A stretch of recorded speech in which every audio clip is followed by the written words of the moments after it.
All right, if you've ever wondered how to make a header dump work off the Holley ECU, this is your video. I'm gonna show you some of my trials, tribulations, and ultimately how I got it done, and kind of might help somebody. Also, if you're trying to reverse polarity on something, this can also help you out for sure, using a pair of relays. So anyways, have fun.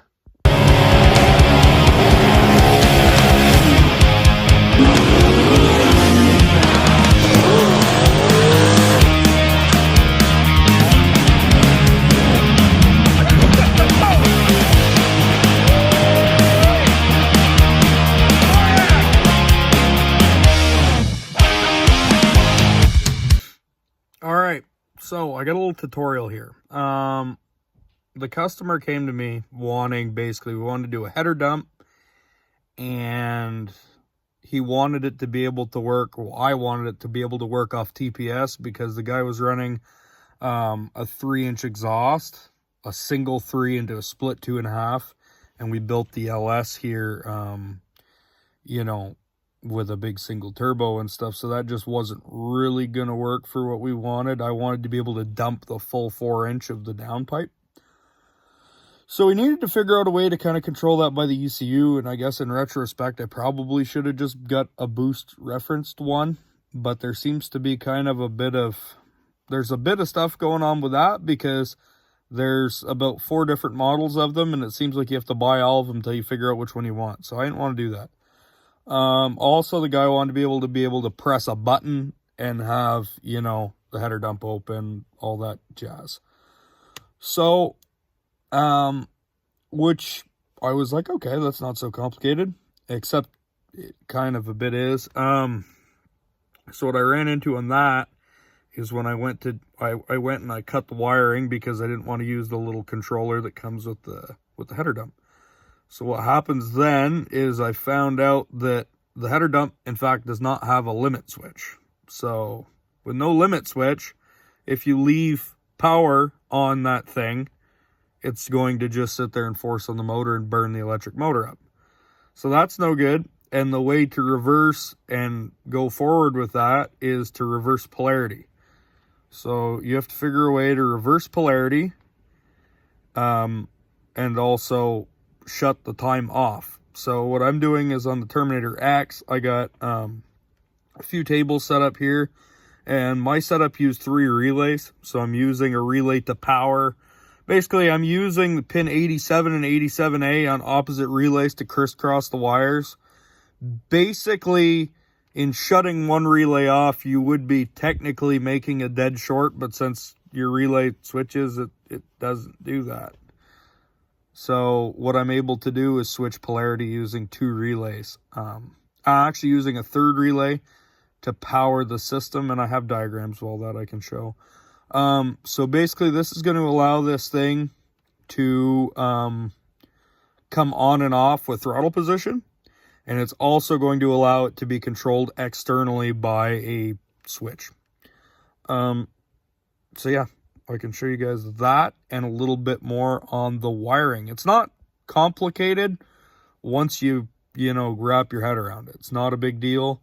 It's not impossible. It was a bit of screwing around on Holley to get all my tables set up, all that stuff, because things don't always make sense on Holley. So my first step was coming up here to IO.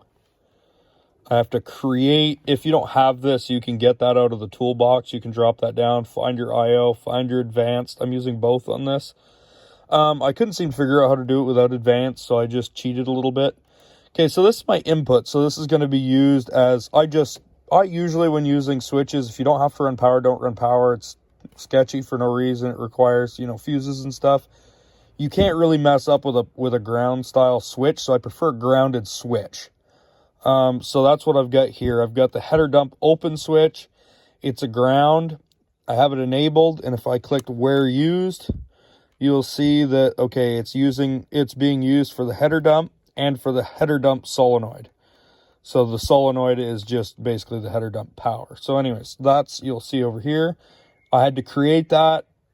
I pinned it J1A3. And you go over to outputs. I've created two here. I've got header dump and I've got header dump solenoid positive. So basically when I say solenoid positive, that's going to be the power that stays at the main relay for a time after which the header dump is closed. So that needs to be present when the header dump is open and when the header dump is closed for a certain amount of time. If we go over that, that's what I was talking about, where the motor is just going to sit there and force on each other. So the first thing I configured is just header dump, ground, J1B3, and I use J1B10. So if I configure first things first, my header dump, you're going to see that I used a switched input trigger for when my header dump open wire is enabled, it will open, and also a sensor input trigger. So when my TPS is above 52%, it'll activate, deactivate at 50. Now you could use this with boost if you want it to be boost activated or whatever. That's pretty easy. In linked outputs, I'm running 0 linked outputs, and I tried doing this and it just didn't work out for me, and obviously no timer. So then if I come down here, now you'll see that the header dump solenoid positive, that's the main, this is the one that does all the stuff. So I used, again, switched input triggers. Header dump open is enabled because we need both of these. We need this power and that ground output. Well, this is a ground output as well, but it's going to power a relay.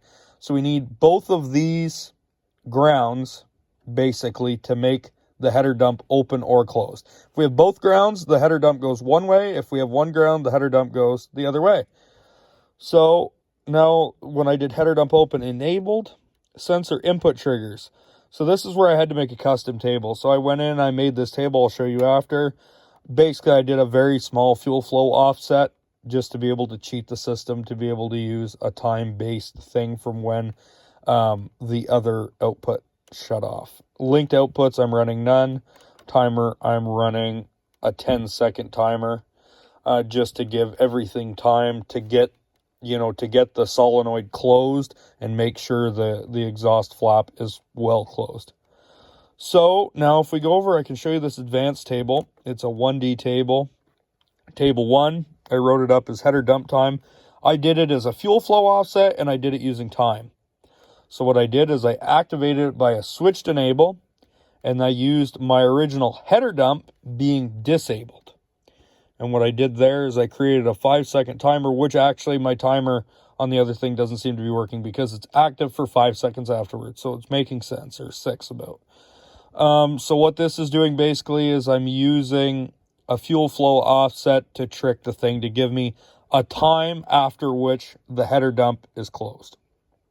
So yeah, if we go back in IO, we can see here in outputs, the header dump solenoid positive is the one we're controlling. And that is where we have our custom table here, AT1D number 1. And we're using above 0.4, above 0.2. So that's my sensor input trigger. So we're using that as an input trigger. And this timer I actually don't believe is working right now. You can mess with that as you please. But long story short, that's what's making this all work. I guess I could show you how to wire it up and then give a quick demonstration. All right. Well, here's our underhood. Here's why we don't want a single 3-inch exhaust through a muffler. We need to let this guy breathe. So anyways, this long story short, this is a fan relay, this guy here, but this is what's controlling our header dump. Yeah, it's probably excessive that we have to have 3 relays, but hear me out. So what we're doing here is, if I get my papers, I can tell you exactly pin maps and stuff. But the long story short of this is I'm using one relay to transmit ground, and I'm using one relay to transmit power, and then I'm powering the main with another one. So at my negative relay, I'm going to use pin 30 as a direct ground. I'm going to use pin 87 as a switch ground. I'm going to use 87A as basically an on ground until this is given a signal. 86 I brought right to a main 12 volt, and 85 is going to go as a signal wire. Now for the positive, I put 30 right to the main battery wire. 87 is my switched power out. 87A is my constant power out unless switched. 86 went to the positive at the main relay as well. And then 85 is my ground splice, which goes with 85 on the negative relay. And that's what's activating our two relays.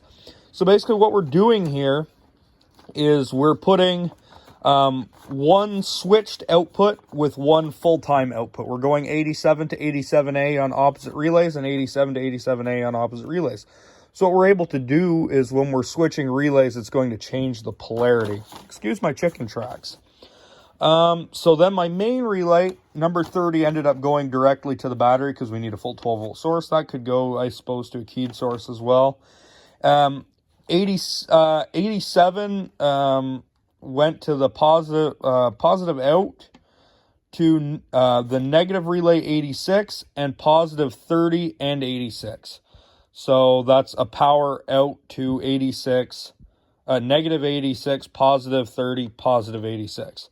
My 86 is spliced to 30 or a keyed power, and then 85 is going to be my signal from the ECU. So my signal from the ECU is that that power positive we were talking about. Now, as for splices, wires we need to splice together. We have positive and negative, 85, 85. Negative 87A to positive 87, positive 87A to negative 87. And then this is just, I wrote out my wire colors so I wouldn't get lost when I was splicing it all up. So there's nothing too complicated. We're basically using these two relays to talk to one another, and then the third relay to give main power. So in theory and in practice, what this is going to do is when we give it more gas than 50%, it's going to open the header cutout. It's going to remain open for a second. And as soon as we're let off of it, our closing action is going to happen on our set timer. So if we give her the beans, you should see. Alrighty, now we're on the laptop. We're back in the rig. What I usually do is I just use the strip chart. And then I was using, I put my two things here. I got my header dump and my header dump solenoid positive, and then the header dump open is my switch. So if we fire this rig up, we're going to see a 0 and a 0. That means there's nothing happening right now. Now if I give it gas, you're going to see the header dump go to 1, and then preceding that as well as the header dump solenoid positive, and then the header dump solenoid positive is going to remain at 1, and the header dump is going to go to 0, and that's going to be closing. So both active is opening, and this one active is closing. And now it's closing right now. When you see the 1 come up here, it's opening, and now it's closing again. Mind this thing not being tuned in the nasty AC compressor, but so that's the long story short. I suppose if we wanted to be really fancy, we could see if we ground this other wire, if the header dump opens. What do you think? We're gonna ground this. Oh yeah, baby. And it closes again. So as soon as we ground this, everything's working as it should. This is our, oh yeah. So that wire will be just on a manual switch, a momentary switch, or a toggle switch, whatever. So that's long story short. That's how you guys can set up a freaking minty exhaust flapper. I mean, it definitely took me a few hours to finagle and figure it out. So anyways, I hope it helps somebody out, and if it doesn't help anybody else out, I know it's going to help me out next time I have to do it. So there she is. This rig is almost ready to leave. Just got to get a little bit of AC work done, and I think I'm almost ready to drive it today. I think we're going to do some test burnouts. So for anybody else that's a little stupid like me, I just went ahead and made a little drawing as I was trying to figure it out. I had to end up scratching a few things out. But long story short, all our power basically from our battery is only going to that one main relay that's switching the two. So you'll see 87 from one, 87 from A is splicing together and going down to the header dump. And then the same thing, 87 here, 87A here, going and splicing here. And then basically these two, our signal wires are going to be spliced together and be run by the computer. And then we're also going to have a signal wire running the main timed power relay at the computer. So really these relays, there's not much complex on them. Just a lot of people are, think you can only run a relay one direction. That's just not true. You can use your pin 86 or your pin 85 as your switch, as long as you do the correct thing with the other one. So yeah, nothing too complex, and hopefully, like I say, it helps somebody, because I mean, I know I sure could have used help, and there was nothing on the internet about that I could find, obviously. I mean, who knows? Hopefully it helps somebody. Mint.